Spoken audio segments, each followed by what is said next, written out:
Today, we're going to have a mix of feelings, a mix of emotions, a mix of colors, and even some kind of mix of languages.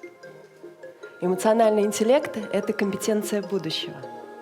Почему эмоции, спросишь ты? Разве эмоции определяют правильно выбранные решения? Холодный рассудок, каменное сердце — вот что нам поможет. Как и каменное сердце, эмоциональный интеллект является оксюмороном, сочетанием несочетаемого в единой фразе. Что такое эмоциональный интеллект? Это способность к пониманию и управлению своими эмоциями и эмоциями окружающих. Также эмпатия, способность сопрочувствовать то, что чувствует партнер. И экспрессия, то, что мы выражаем наружу, не то, что мы чувствуем внутри. Обратите внимание, я уже 2 минуты говорю околонаучными терминами. Но наверняка многие из вас ожидают, что сейчас я начну рассказывать что-то приятное и очень милое. Это все из-за разницы входящих сигналов. Розовый свет, музыка, невербалика, интонации. Now, coming back to our English-speaking listeners. What do you think I was talking about right now? Something nice and sweet? No, definitely not. I told the audience about emotional intelligence, about its construct. But because of different signals, you might think like that. That's why emotional intelligence is important, to analyze and to synthesize all the information that we have. Emotional intelligence is the competence of the future, and I will prove it to you right now. The World Economic Forum made a research in which he measured the competencies that were really useful and important 5 years ago and that will be important in the future. What was the list of these emotions, competencies? There were about 10 or 15 of them. Of course, complex problem solving and cognitive flexibility is the competency that will be useful in 2020.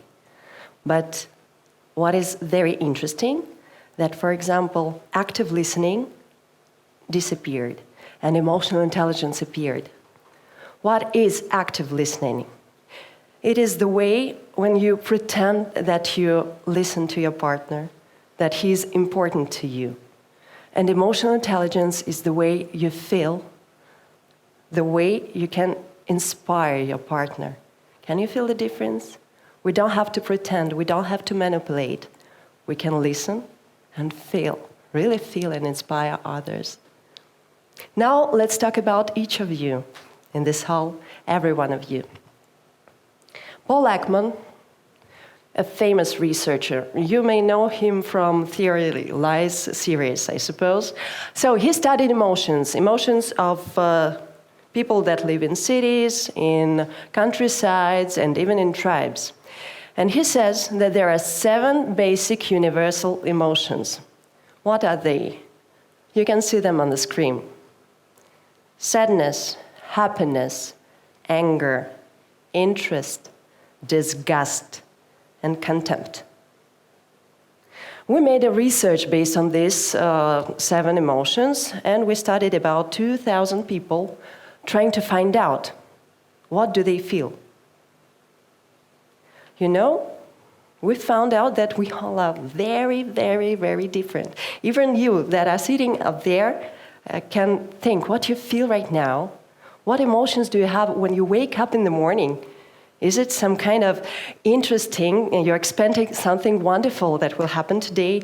Or maybe you're a bit nervous because you will have a serious meeting or something like that, or you're angry because everything is so bad around and the streets are gray and something like that, right? We all are different, even in this hall.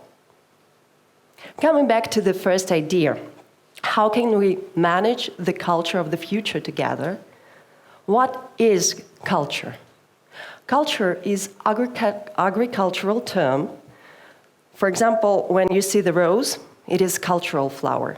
When you see sunflower, it is not cultural flower. So culture is what we make. What is the antonym word then? Culture is what we make, and nature is what we have. Nature is what is given to us, and culture that we make from us. Coming back to the idea that all of us here are different. How can we be together? Imagine just different pieces of glasses, broken glass, right? Here it is, different broken glasses. They can be different shapes, different colors. They are different. We can't connect them like that. But now, try to imagine a kaleidoscope. I think kaleidoscope is one of the most wonderful things in the world. I have a lot of them at home. I really love looking at this, changing pictures in it.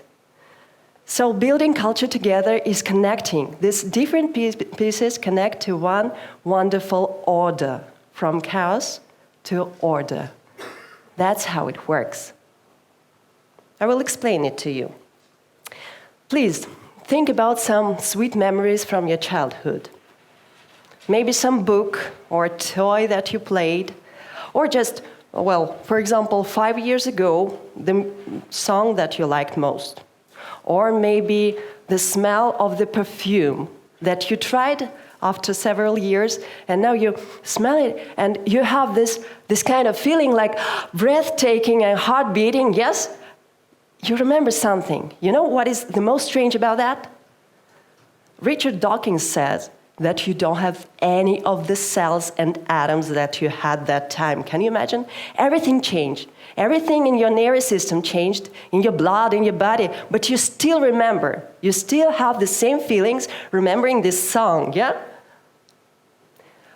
Carl Gustav Jung told us about wonderful phenomena, collective unconscious.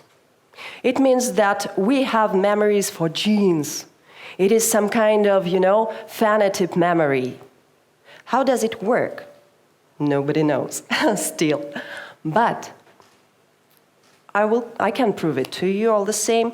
Imagine a child, newborn child. You hold it in your arms, and this child knows when to laugh, when to smile at you, and when to cry. Nobody taught him.